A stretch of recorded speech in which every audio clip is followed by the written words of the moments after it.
Hey, it's Craig. I just wanted to let you know that you can listen to Canadian History X early and ad-free on Amazon Music, included with Prime. Greetings and welcome to another episode of Canadian History X. Before I continue, I'm going to be hosting a history Zoom conference on the Bar Colony expedition that would eventually found Lloydminster.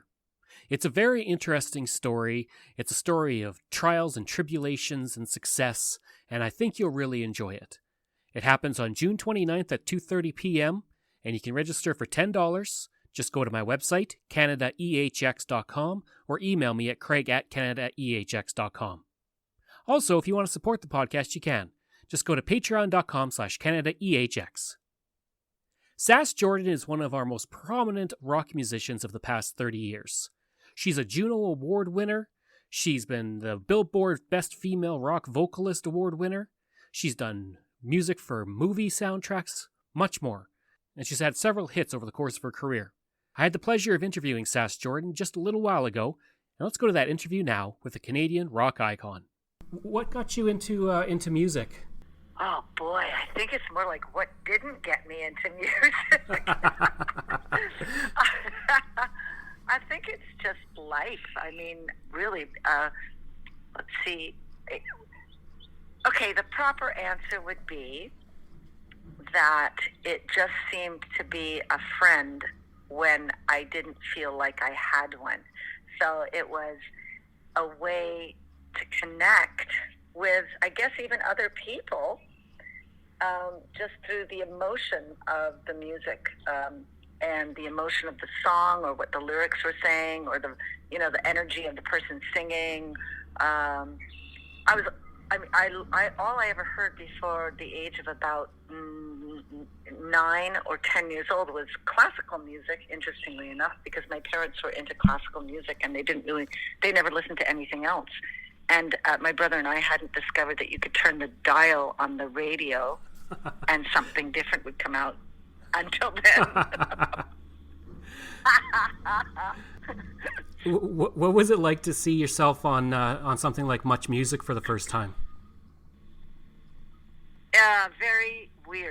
Very weird, but it was, I mean, it made sense because I made the video, so I'd been there and done that, and I knew it was going to happen, but then when it actually happened, it was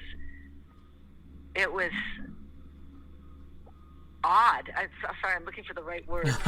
It was extremely exciting and very odd at the same time, because when you live in your body, you don't see yourself from the outside.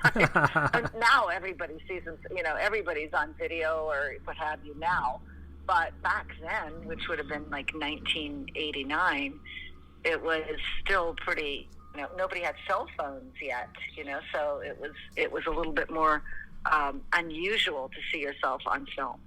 Just an extension to that, what about when people started to recognize you when you were out and about? Was it kind of something weird to get used to as well? Yeah, it was horrifying. It was absolutely horrifying. Because I stupidly had not put together the two facts that if you are on television, people are going to recognize you out of television. I hadn't figured that one out quite yet. And so it was very shocking. But luckily, back then, again, there were no cell phones as such. So, there weren't people. I mean, it was astonishing to me how people could magically materialize cameras and stuff out of thin air. Even back then, it was pretty astonishing. But, it just made me believe in magic even more. So over the course of your career, you've had successful albums, you've been on soundtracks, things like that. What are some of the highlights from your career? Gosh, that's a tough question for me because it all sort of just blends into one big bubble of I forgot the whole dang thing. Best way to stay young. Forget everything that ever happened. I would say getting a Juno, that was amazing because it was so entirely unexpected. That was a shock. A great shock, but it was a shock nonetheless. playing in front of 750,000 people at a concert that the Rolling Stones were playing at. That was a big deal for me. Let's see. I mean, there's so many things. Actually, just meeting fans who said to me, that this song or the music had really helped them get through difficult times in their lives. Those are really precious memories to me. Because I mean, what the heck else am I really doing this for? It's to connect with people and to offer some kind of feeling that they aren't alone either. Because that's what music did for me. As I said earlier, that's what music did for me when I was going through those times in my life. So to be able to offer that, pay it forward, so to speak, has been a huge blessing, and probably that's the highlight of my career. What is it like you kind of mentioned the Rolling Stones and everything, these people that you listen to or about over the course of your life before you start making music and everything, and then you're performing with them or meeting them. What is that like? Yeah.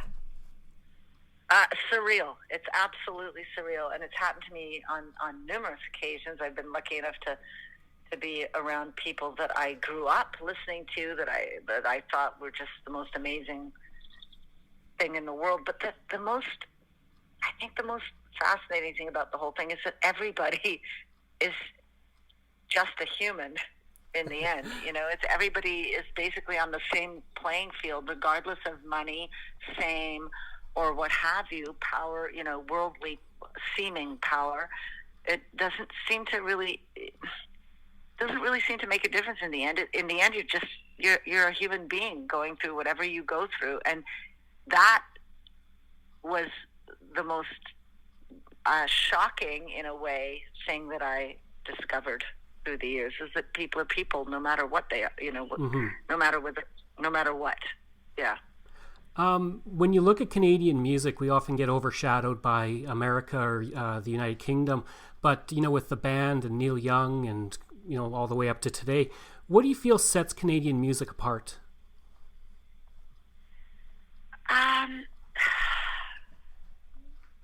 That's a really good question.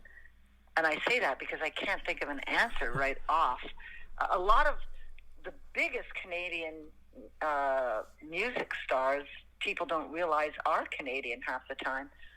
I don't know that it's a nationality type of thing so much as it's an individual kind of thing. I think it really depends on the artist themselves, or the band themselves. There's something fantastically honest about a lot of Canadian artists that I don't necessarily see. But I mean, everybody. It really depends on the individual. So I can't answer that. It's a Canadian type of thing. You know what I'm saying? No, absolutely. How did Canadian Idol come about?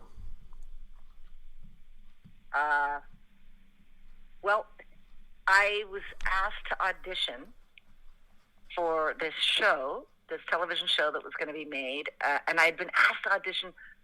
Actually, I'd been asked to do a sort of it's like a contestant type show prior to being asked to do Canadian Idol, and it had been the most ridiculous offer ever, like 7 months of the year for $700 honorarium type of thing. 7 months of your life for like $7,000 or some crap like that. And so I was like, nah, I don't think so.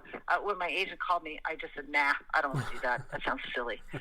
And then, of course, about 3 days later, they called me back and they said, do you have any idea how much money they want to pay you for this? And I was like, well, no.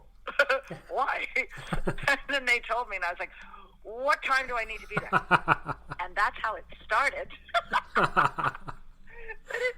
But it didn't end up like that. It ended up being one of the most fun things I've done in my life. You know what I mean? It was a magnificent experience. We had such a wonderful time. We laughed so much. We met incredible people. I traveled all over Canada, which I really enjoyed. And it was a magical experience altogether. Hard work. Oh, yeah, I'd imagine. A magical experience. Was it surreal to be part of the Bowie alumni tour? Yes, of course. Yes, absolutely. Because Bowie was one of my biggest idols when I was a kid. You know, so and the person who puts it together and who runs it is Mike Garson, who played on some of my most favorite Bowie songs. He played on most of Bowie's songs, to be honest, but some of my most favorite ones, it's him, you know, and to actually be working with him and to be around him and the other people, it was something, it's extraordinary. It's a wonderful, wonderful thing. Again, it comes back down to that same thing that I said, it's just, the people are people, you know, which is what's so great about them. They're just people. And whatever comes through them, I say just people. I mean, people are magnificent. There's no such thing as just people. But what I mean is nobody is some glorified, you know, angelic being. No matter what they do, they still have the issues that we all face. You know, so it was extraordinary, and I will probably be working with them again once we are working again. You know what I'm talking about? Absolutely. So what about, how did you get involved with the whiskey and wine brands? I did what I always do. I dreamt it up. I just started. What happens is I just wake up in the morning and a thought drops into my head, and I go, I'm going to do that.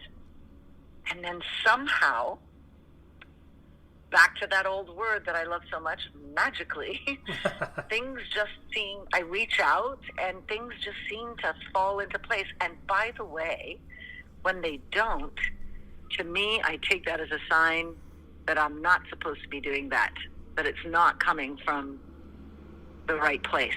Do you know what I mean? Oh, so absolutely. I just go with my gut feeling, and everything that comes to me just comes to me like that. It's just like a thought that drops into my head, and I go, that sounds exciting or interesting or fun, which is my major byword of all time. Fun. If it's not fun, I ain't doing it. So I have to find ways to make dusting fun, if you know what I'm saying. Because I'm only human. Tell me about Rebel Moon Blues. Oh my goodness, what a lot. There's a perfect example of fun. Perfect example. So the idea to do it came up, which I resisted thoroughly in the beginning for a million reasons. And then I started to get signs and signals from my everyday life that maybe this wasn't such a bad idea. Then somebody said to me, you know, it's not that far removed from what you normally do. And I was like, you know, you have a solid point there. And I started to do research into it and get into it, talk to the band, talk to people. And it just happened. It flowed. There was this magnificent flow that happened with it. And it's one of the best, most wonderful experiences I've had so far, and I intend to continue it. All right, and you kind of touched on it earlier. I know that COVID-19 is kind of upending everything, but once this is all passed and we're out of quarantine, what do you got upcoming?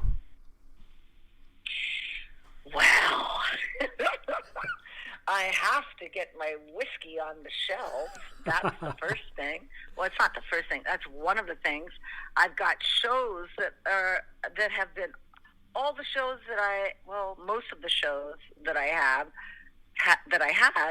lined up have been postponed. So I'll be doing those. I'll be getting into the new blues record,